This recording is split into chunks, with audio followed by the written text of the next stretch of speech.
Oh no, oh no, oh no. Halo guys, balik lagi ke The Central Boys. Sekarang ini agak beda ya guys. Untuk sekarang ini kita lebih ke fokus untuk ke news yang satu ini nih. RIP Bitcoin. Apa itu RIP Bitcoin?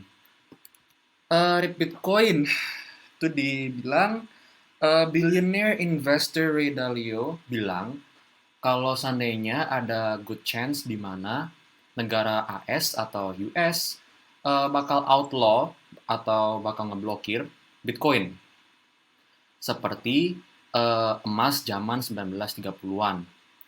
Nah, si Ray Dalio bilang ini kalau seandainya eh, Bitcoin itu bakal diblokir seperti India. Kan jadinya berita beberapa waktu lalu kalau India udah mau mulai ngeban pemakaian, trading, dan holding Bitcoin.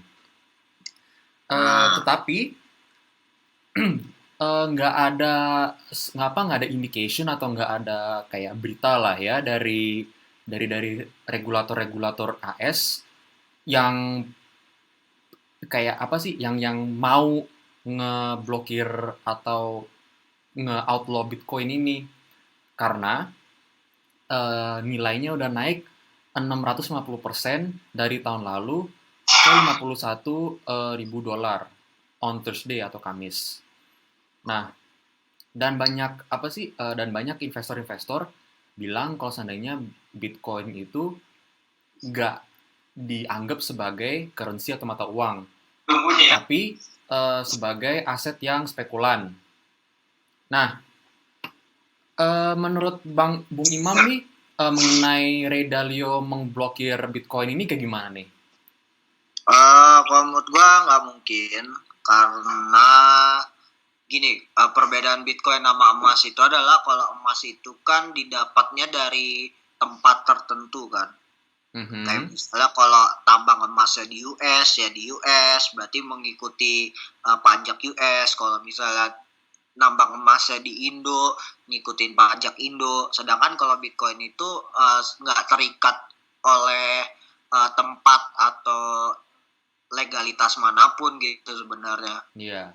Ya kan udah desentralisasi, Mhm. semuanya bisa dilacak lebih mudah, transfer lebih gampang, nggak perlu bawa berat-berat kayak emas. Iya. Alasannya tahun 30, ini histori yang menarik.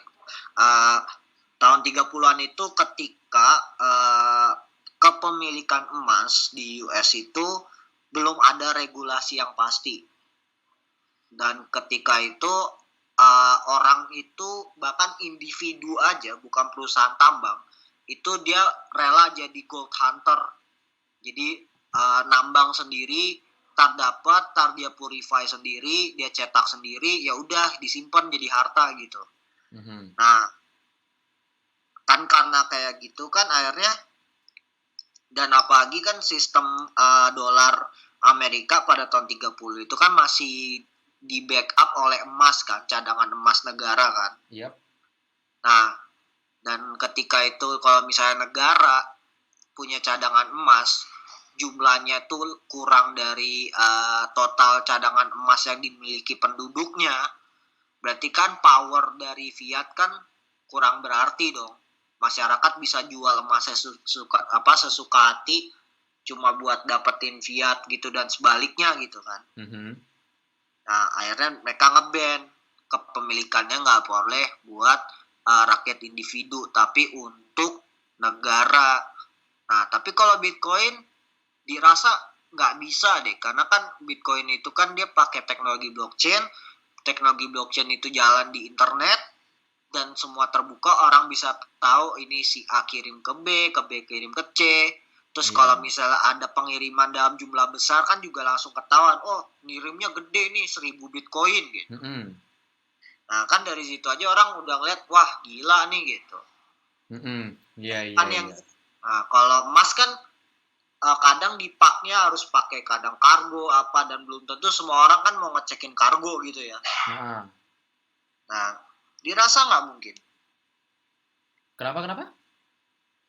ya dirasa nggak mungkin aja gitu loh. Hmm. Mhm. Iya, iya. Substansinya beda sih. Iya, iya, ngerti, ngerti. Nah, jadinya apa karena Bung Imam bener nih, Bitcoin nggak bisa diblokir karena seperti Bung Imam bilang, iya karena desentralisasi dan pemerintah pun nggak bisa nge-regulate atau mengkontrol aktivitas kita pribadi satu persatu. Kayak nggak mungkin kan, kayak badan pemerintah bisa ngelihat yang nggak usah AS lah Indonesia. Indonesia kan punya berapa tuh 250 ya, 250 juta orang kan ya, Mam ya? Iya. Nah, masa iya pemerintah bisa ngelihat aktivitas 250 juta satu persatu? Nggak mungkin kan? Nah, Ah, dan Bitcoin itu bisa dibilang too big to fail karena market cap-nya itu udah reach berapa, Mang? 1 triliun dolar. Nah, 1 triliun dolar, makanya itu udah nggak mungkin bisa nggak mungkin bisa di ban lah, nggak mungkin bisa diblokir sama pemerintah. Itu udah nggak mungkin. Nah, 1 triliun dolar market cap itu udah setengahnya Apple loh. Itu udah setengahnya Apple loh. Itu Eh, gede banget loh. iya, dan udah ngelewatin Tencent jauh sih. Mm-mm. 2 kalinya Tencent. Nah, makanya itu nggak bisa diblokir sama pemerintah, itu udah nggak mungkin. Nah, dan reason atau alasan selanjutnya Bitcoin nggak bisa diblokir, itu karena central bank seperti JP Morgan, Goldman Sachs, dan company-company besar seperti Tesla dan Grayscale itu udah pakai Bitcoin sebagai aset dan sebagai sebagai payment method atau alat pembayaran kan ya. Nah, Ah, dan the next reason atau alasan selanjutnya kenapa Bitcoin nggak bisa diblokir itu karena banyak tuh banyak jobs, banyak pekerjaan yang revolve around Bitcoin dan crypto. Contohnya Coinbase. Nah, kan Coinbase itu bisa dibilang eh cryptocurrency market atau cryptocurrency dia exchange lah. ya exchange terbesar di AS. Nah, karena terbesar di AS, pasti banyak orang dong ya, orang yang bekerja di Coinbase tersebut atau enggak banyak orang lah kerja misalnya di Binance atau enggak Pintu, Luno gitu kan ya. Di Dan Indodax pun juga banyak kan blockchain ya. developer juga yang udah Mm-mm. mulai menggunakan kripto untuk dikaitkan dengan industri dunia nyata. Contoh kayak VeChain. VeChain kan token kripto khusus buat supply chain ya. Iya. Pengaturan supply chain. Nah, dari Mm-mm. situ aja kan orang bisa lihat, wah ternyata ada cara lebih efisien Mm-mm. menggunakan kripto untuk membantu industri yang udah ada gitu loh. Iya. Dan seperti Chainlink kan ya, dia kan agregator buat data-data di blockchain sama data-data yang bukan di blockchain kan ya.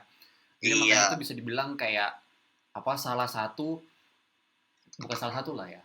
Ya salah satu alasan kenapa Bitcoin dan kripto tuh nggak bisa diblokir dan nggak bisa nggak dipakai gitu loh. Karena it's just too good gitu loh. Blockchain is just too good ya kan ya. Kayak Perfect. too perfect gitu loh. Kayak uh, on the US Navy alone. Ini agak cerita ya. Ini di US Navy dengan adanya blockchain, US Navy bisa nge-save 4 miliar dolar on data expenses alone. Doesn't that say anything? Itu menunjukkan betapa murni, betapa bagusnya blockchain itu. Dan itu nggak mungkin Bitcoin dan blockchain bisa diblokir, itu nggak mungkin banget. Tapi overall, kalau itu kan dari sisi pekerjaan lah ya. Mm-mm. Kalau kita balik lagi kan tadi sempat bilang market cap-nya udah gede ya untuk Iya. Bitcoin sendiri ya. Mm-mm. Tapi gini, market cap emas itu masih 10 kalinya market cap Bitcoin sekarang. Ya pasti dong, pastilah. Karena kan tua kan. Ha-ha. Dan kalau misalnya market cap emas Mm-mm. dilepatin sama Bitcoin, Iya. harga Bitcoin kan sekarang let's say kayak di range 50-60 ribu US dollar lah ya. Iya. Nah, bayangin kalau kita ambil tengah-tengahnya 55 ribu US dollar lah. Mm-mm. Dikali 10. 550.000 US dollar per satu Bitcoin tuh udah gila loh. Itu tuh berapa? 7M tuh. 7M itu. Parah. Banjir. Banjir. Money printer Tapi- gober. Tapi ya sebenarnya untuk gua pribadi cukup penyesalan sih, baru ngerti kripto tuh 2018 akhir gitu. Gue ingat banget pas market kripto tuh crash. Gue ingat banget gue baru masuk kripto. Gak apa-apa lah. Kan apa sih, opportunities come when opportunities will come. Hanya tergantung kitanya aja apakah kita bisa melihat atau enggak gitu. Nah, iya. Mm-mm. Sayangnya telat ngeliat ya. Santai aja, Bor. Mungkin kalau waktu pas BTC harganya masih 0,01 dolar, gue udah jajan banyak gitu kan. Beli, 1 let's say juta beli kan. 50.000 BTC, udah Mm-mm. di hodl gitu kan. Hodl terus bertahun-tahun gitu ya, sampai umur 30. Nah, langsung jadi billionaire langsung. Nah, jadinya Nah, apa? Tapi anyway gini, kalau so far menurut gue kripto ini sangat berbeda jauh dengan emas, nggak bisa diblokir, punya banyak use case dari teknologinya juga, mempermudah umat manusia.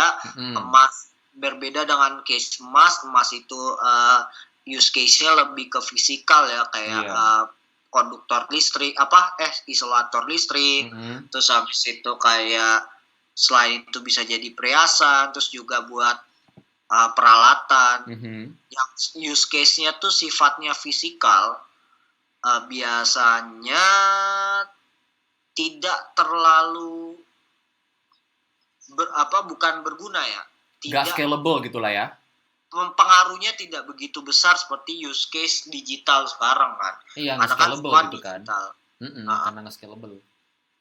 Paling gitu sih. Iya. Nah, sama ini menurut gua ya, personal menurut gua, alasan yang paling utama karena Bitcoin nggak bisa diblokir itu karena pemerintah itu udah punya banyak benefit dari Bitcoin.